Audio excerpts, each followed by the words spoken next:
com Deus. Afastamento, retorno e permanência com Deus. Então, a partir do versículo 11 do capítulo 15 do Evangelho de Lucas, lemos assim: E disse: Certo homem tinha 2 filhos, e o mais moço deles disse ao pai: Pai, dá-me a parte da fazenda que me pertence. E ele repartiu por eles a fazenda. E poucos dias depois, o filho mais novo, ajuntando tudo, partiu para uma terra longínqua e ali desperdiçou a sua fazenda vivendo dissolutamente. E havendo ele gastado tudo, houve naquela terra uma grande fome e começou a padecer necessidades. E foi e chegou-se a um dos cidadãos daquela terra, o qual o mandou para os seus campos a apacentar porcos. E desejava encher o seu estômago com as bolotas que os porcos comiam, e ninguém lhe dava nada. E tornando em si, disse: Quantos jornaleiros de meu pai, ou trabalhadores em outra versão, quantos trabalhadores de meu pai têm abundância de pão, e eu aqui pereço de fome? Levantar-me-ei e irei ter com meu pai, e dir-lhe-ei: Pai, pequei contra o céu e perante ti.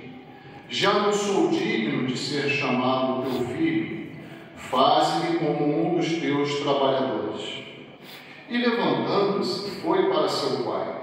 E quando ainda estava longe, viu-o seu pai, e se moveu de íntima compaixão, e correndo, lançou-se ao pescoço e o beijou. E o filho lhe disse: Pai, pequei contra o céu e perante ti, e já não sou digno de ser chamado teu filho. Mas o pai disse aos seus servos: Trazei depressa o melhor vestido, e vesti-lo, e ponde-lhe um anel na mão, e alparcas nos pés. E trazei o bezerro cevado, e matai-o, e comamos, e alegremos. Porque este meu filho estava morto e reviveu, tinha-se perdido e foi achado, e começaram a alegrar-se. E o seu filho mais velho estava no campo, e quando veio e chegou perto de casa, ouviu a música e as danças, e chamando um dos seus servos, perguntou-lhe o que era aquilo. E ele lhe disse: Veio teu irmão, e teu pai matou o bezerro cevado, porque o recebeu são e salvo. Mas ele se indignou e não queria entrar. E saindo o pai, estava com ele. Mas respondendo ele, disse ao pai: Eis que te sirvo há tantos anos, sem nunca transgredir o seu mandamento, e nunca me deste um cabrito para alegrar-me com os meus amigos. Vindo, porém, este teu filho, que desperdiçou a tua fazenda com as meretrizes, mataste-lhe o bezerro cevado. E ele lhe disse: Filho, tu sempre estás comigo, e todas as minhas coisas são tuas. Mas era justo alegrarmos e folgarmos, porque este teu irmão estava morto e reviveu, tinha-se perdido e achou-se. Amém. Para mim, uma das histórias que Jesus contou, parábolas nada mais são do que metáforas, figuras de linguagem que Jesus contava, uma história cheia delas, que ele queria trazer uma verdade por trás dessa história, trazer à tona uma verdade, invariavelmente uma verdade espiritual, Jesus falava sobre coisas da nossa alma, sobre valores do reino, celestial. Esse era o ministério de Jesus e continua sendo até hoje da Igreja de Cristo sobre a face da terra. Quando a igreja sai um pouquinho disso aí, começa a se perder, em diversas coisas. Mas a verdade, irmãos, é que essa história é muito linda, porque ela gira em torno de um arrependimento. Deus é o nosso refúgio e fortaleza. Salmo 46, versículo Deus é o nosso refúgio e socorro. O quê? Bem presente na hora, no momento da angústia. Essa é uma verdade patente, registrada na palavra de Deus. Deus deseja ser esse refúgio. Deus deseja ser esse amigo consolador. Deus deseja ser esse cuidador pessoal. Mas é verdade também que nem todos conseguem usufruir isso que Deus quer dar. Por quê? Muito porque o Senhor Jesus Cristo ensinou uma história de um rapaz. Eram 2 filhos, um pai que possuía 2 filhos, e o mais novo, de repente, deu na cabeça dele: eu vou embora. Vou embora. Vou viver minha vida distante desse pai. Vou viver minha vida, tudo que tem aí me esperando. E decidi ir. Depois, um pouco mais à frente, ele vai descobrir o que essa vida, que ele achava que era muito boa, que ele estava perseguindo, tinha reservado para ele. Isso acontece com muitas pessoas. Muitas pessoas. As pessoas acham que para viver uma vida plena nesse mundo, é necessário que essa vida seja afastada de Deus. E eu até considero isso como natural. O que as pessoas do mundo consideram como uma vida plena? Uma vida que elas possam fazer de tudo, inclusive coisas que desagradam a Deus. Viver neste mundo os prazeres da carne. E tudo quanto é prazer da carne te afasta daquilo que Deus quer te dar. E as pessoas acham que vão viver nesse mundo, vivendo dessa forma e sendo muito felizes. Mas essa história aqui nos prova que não é assim. E muitas outras histórias que conhecemos, irmãos, de pessoas que decidem se afastar de Deus e levar a sua vida distanciada de Deus. Acontece a mesma coisa que aconteceu com esse rapaz aqui. A mesmíssima coisa. Uma ilusão. Uma ilusão momentânea, que ele acha que a vida verdadeira está distante de Deus, que ele pode viver plenamente dessa forma, mas que quando ele descobre que não é bem assim, às vezes já é muito tarde. Já é muito tarde. E o Senhor Jesus Cristo, ele traz essa palavra logo após trazer uma outra muito parecida com o conteúdo, né? As parábolas de Jesus tratavam o mesmo tema em sequência. Até um irmão me perguntou isso algumas semanas atrás, e eu confirmei, é isso mesmo. Nós podemos ver o que essa palavra está tratando no início do capítulo 15, que diz assim, ó: e chegava-se a ele todos os publicanos e pecadores para o ouvir.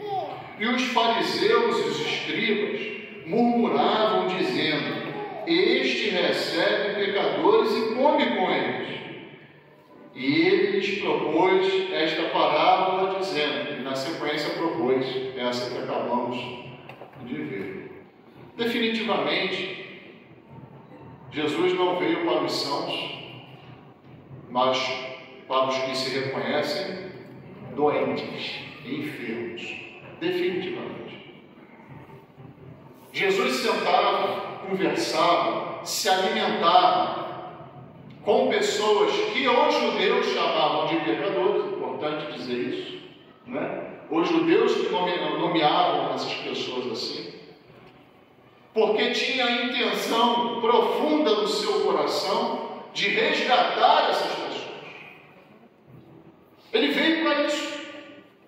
Ele veio para isso. Ele veio para resgatar os pecadores. Mas olha que coisa coisa interessante, tem pecadores que decidem continuar afastados do Pai, tem pecadores que decidem continuar afastados de Cristo. Romanos, Paulo fala aos Romanos, capítulo 3, se eu não me engano, e diz que não tem um justo sequer sobre a face da terra. Todos pecaram e destituídos estão da glória de Deus. Todos. Por natureza, o ser humano se afastou do Senhor e automaticamente não goza de nada que Deus pode oferecer. Esse afastamento do ser humano é representado por esse jovem aqui, pelo filho mais novo, que decide viver uma vida que ele achava que era uma vida de ganho. Quantos jovens nós não conhecemos, quantas pessoas, não só jovens, quantas pessoas nós não conhecemos que dizem assim: eu quero ganhar dinheiro e sair aí pelo mundo usufruindo desse dinheiro. Quantos irmãos? Eu conheço uma opção de gente que valoriza o recurso natural, o recurso financeiro, o recurso do sustento, faz de tudo para ter cada vez mais e para poder gastar cada vez mais nos seus próprios deleites e nos prazeres deste mundo. E o que isso traz? Infelicidade, tristeza. Esse rapaz aqui saiu para longe do pai achando que ia conquistar o mundo, cheio de dinheiro no bolso, não é verdade? Recebeu metade da fazenda, metade da herança, e foi viver. E o texto diz assim: poucos dias depois, olha só, poucos dias depois,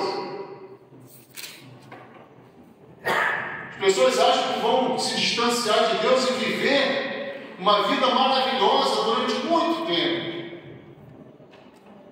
E o Senhor Jesus diz assim: poucos dias depois, o filho mais novo, ajuntando tudo, partiu para uma terra longínqua.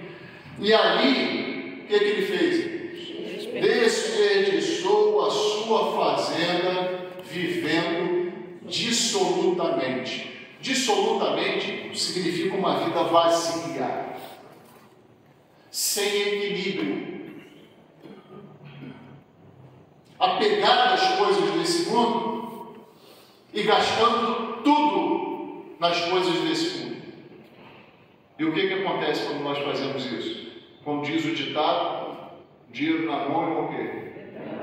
Vendaval. Não, na verdade, foi isso que aconteceu com esse rapaz aqui. Ele achou que estava ganhando o mundo, que poderia ter uma vida maravilhosa, aplaudida pelos outros, que ele achava ideal, foi lá e começou a gastar, como se não tivesse amanhã. E o que aconteceu? No versículo 14 diz assim: e havendo ele gastado tudo, houve naquela terra uma grande fome e começou a padecer necessidades. Irmãos, vida longe de Deus é vida dissoluta.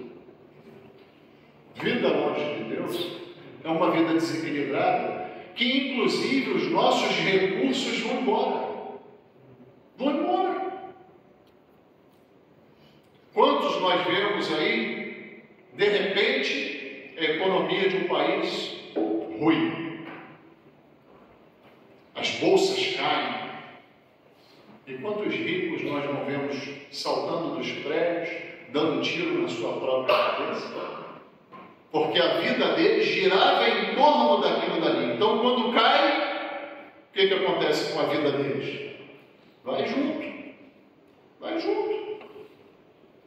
E na verdade, se você vive para os bens materiais, vai acontecer a mesma coisa com você. Se você vive para os prazeres deste mundo, vai acontecer a mesma coisa com você. Deixa eu dar um exemplo pessoal aqui. Contei esse exemplo para o Elcio e para o Daniel, né? Meu pai recebeu uma herança muito grande. Muito grande. Meu avô foi o primeiro, na verdade. O primeiro dono daquele restaurante do Santos Dumont, no aeroporto de Santos Dumont. Uma herança muito grande. Muito grande.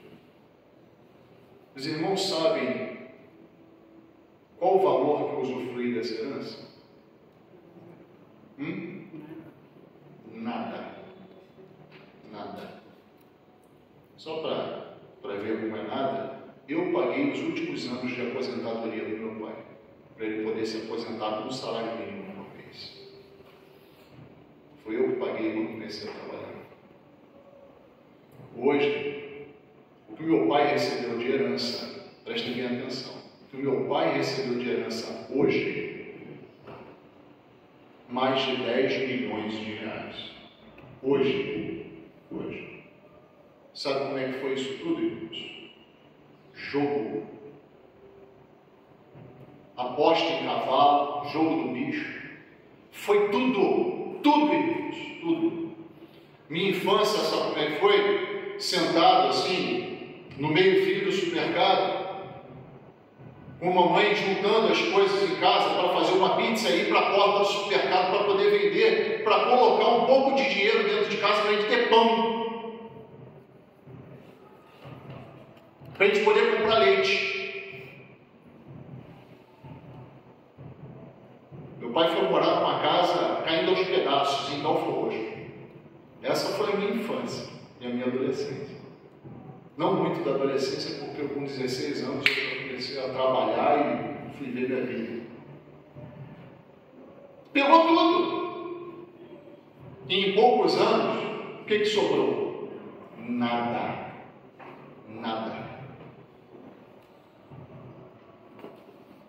Viver para isso, irmãos, é gastar a nossa vida em nada, absolutamente. Porque os recursos materiais vão e principalmente são sugados para quem vive no mundo. Os vícios, os jogos, as bebidas, as drogas, a prostituição, vai tudo. E os irmãos devem conhecer muitas outras histórias semelhantes. Muitas outras histórias semelhantes. Isso é viver distante de Deus. Vive dissolutamente sem equilíbrio. Não sabe usar os bens. Isso é viver distante de Deus. E aconteceu isso com esse rapaz. E o Senhor Jesus disse: chegou então uma grande fome.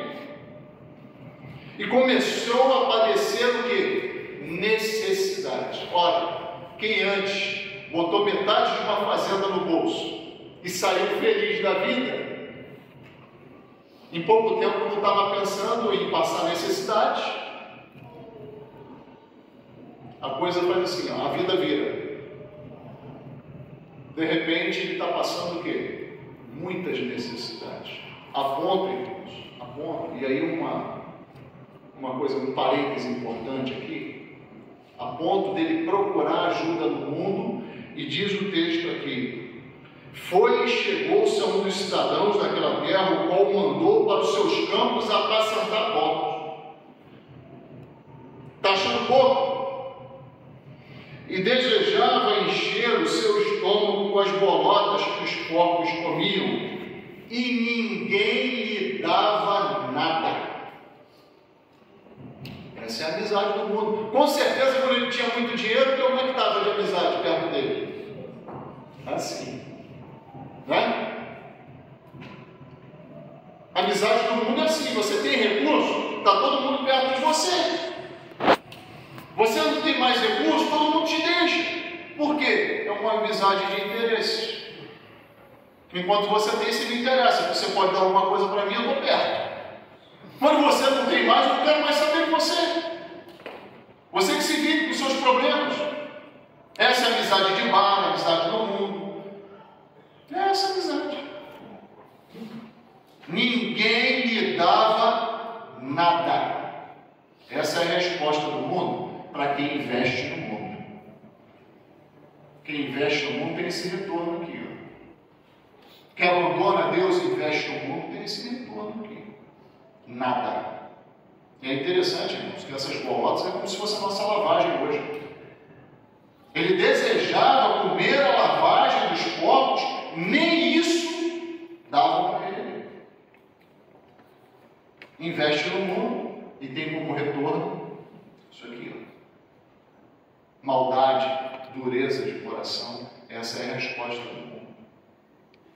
Essa é a vida de todo aquele que decide viver distanciado de Deus. Seja numa vertente um pouco mais à direita, um pouco mais à esquerda, uma vertente um pouco mais distanciada. Isso aqui pode se desdobrar em diversas vertentes. Mas no final, a realidade da vida daquele que decide se afastar de Deus é essa daqui.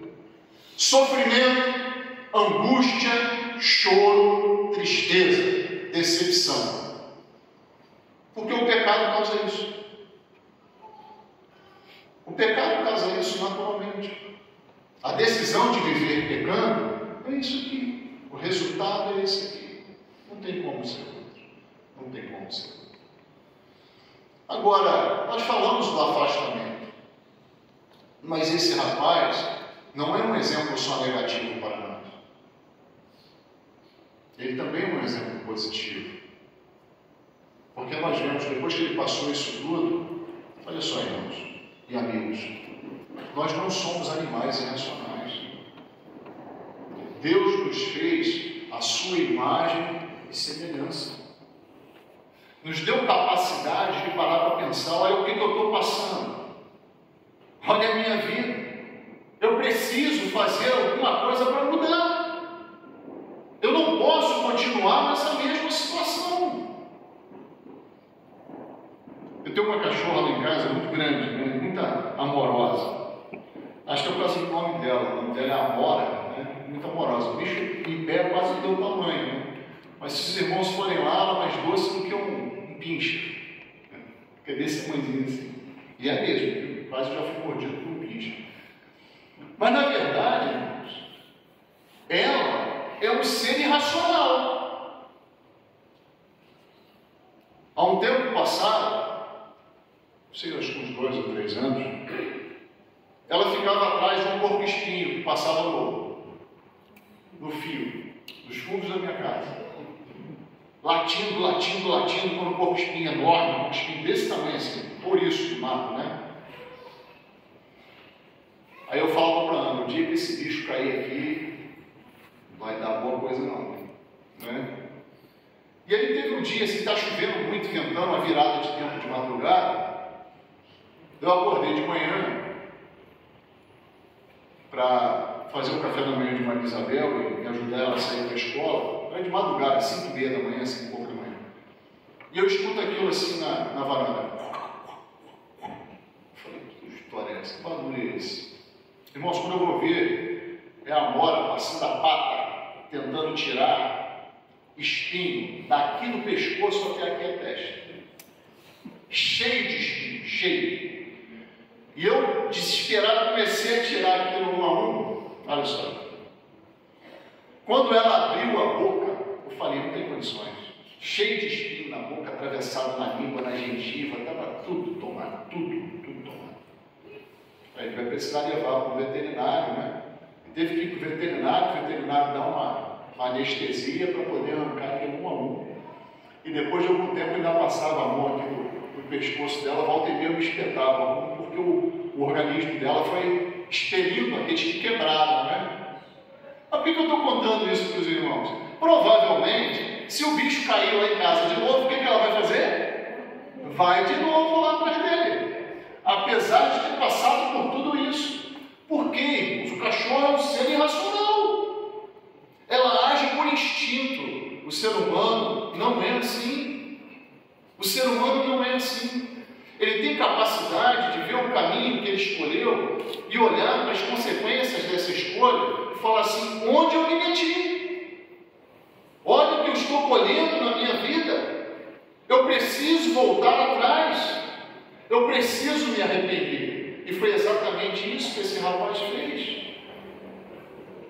Ele parou para pensar, olha só a palavra que Jesus utiliza no versículo 17, e tornando em si, ou seja, se revestindo de racionalidade, caindo em si, o que ele faz? Ele para, peraí, lá com meu pai eu tinha amor, compaixão, misericórdia, bondade, cuidado, sustento. Eu abandonei isso tudo para viver nesse mundo sendo oprimido, sendo pisado por essas pessoas. Eu preciso voltar para o meu pai. Eu preciso voltar para o meu pai. E a figura aqui, irmãos, é justamente de voltar para Deus.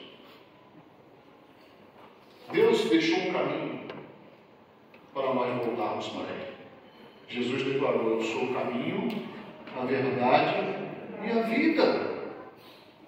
O sacrifício na cruz de Jesus foi algo patente, todo mundo viu.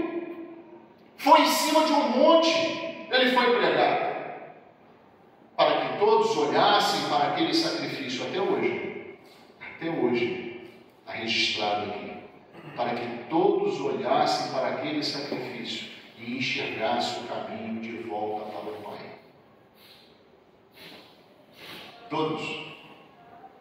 Todos percebessem assim: olha, a minha vida que eu levo hoje é uma vida inútil, é uma vida de dores, é uma vida de angústias, de tristeza. Sabendo disso, eu preciso voltar para o meu Pai, para esse Pai amoroso que entregou o seu próprio Filho por nós.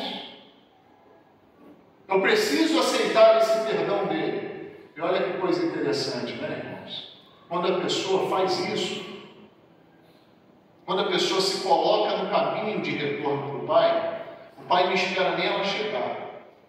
Ele já vai até ela. Porque Jesus fala: quando esse rapaz estava no caminho, o Pai viu ele no caminho e correu para ele, e o beijou e o recebeu com muita alegria. Muita alegria. Ou seja, o que isso significa? Que apesar do caminho que você trilhou, e não importa quão distanciado e quão tenebroso, cheio de trevas e de pecados foi esse caminho, não importa. O Pai, em nenhum momento aqui, nós vemos ele perguntar o que ele fez. Vemos isso? Quando o Pai encontra com eles: o que você fez? Está vendo aí? Olha o que você recebeu por se distanciar de mim. Não, Deus não age assim. Quando o pecador se coloca no caminho, Deus já bota os braços abertos para receber esse pecador que está voltando para Ele. E o recebe abraçado, com carinho, com amor, restituindo e concedendo até mais do que o pecador espera.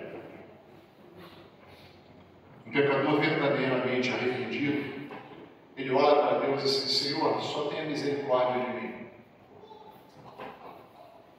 E Deus faz o que fez com esse filho aqui. Recebe ele de volta como filho e restitui a vida dele completamente. Como era antes. Então nós falamos do afastamento, nós falamos do retorno, mas precisamos falar da permanência. Nós tivemos o primeiro filho que se afastou e retornou. Nós tivemos um segundo filho que permaneceu com o pai. Mas será que permaneceu mesmo, irmãos? Será que permaneceu mesmo? Costumo dizer para os irmãos aqui: permanecer com Deus não é de qualquer jeito. Não é de qualquer jeito.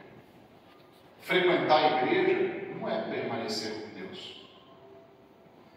Frequentar a EBD não é permanecer com Deus.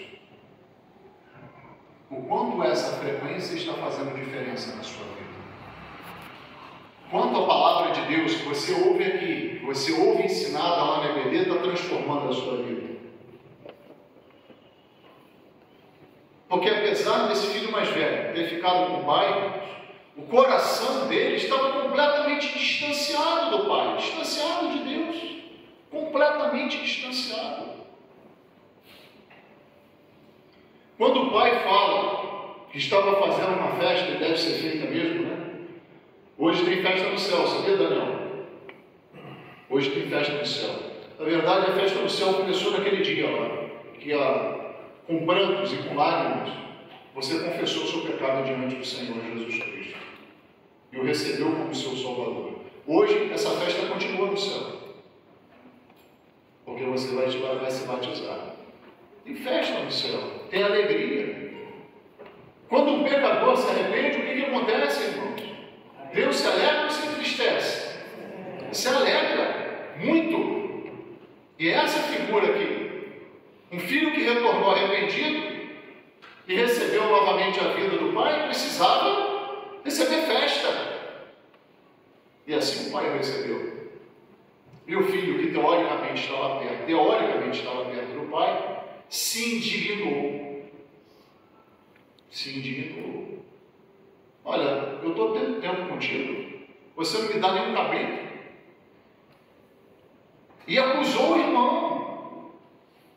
Falou assim: você mata o bezerro cevado para esse que gastou os seus bens com as meretrizes? Quem disse que ele gastou com meretrizes? O texto não diz isso. Uma acusação do irmão mais velho, que não conseguia se alegrar pelo retorno do irmão. E o pai fala assim, no versículo 24: porque este meu filho estava morto e reviveu, tinha se perdido e foi achado, e começaram a se alegrar. Olha, quem está morto e revive é para a gente fazer o quê? Se entristecer? Quem se perde e é achado é para a gente fazer o quê? Se entristecer? Para a gente se alegrar. Para a gente se alegrar. Mas o coração desse filho mais velho estava tão distanciado de Deus que ele não conseguia fazer isso.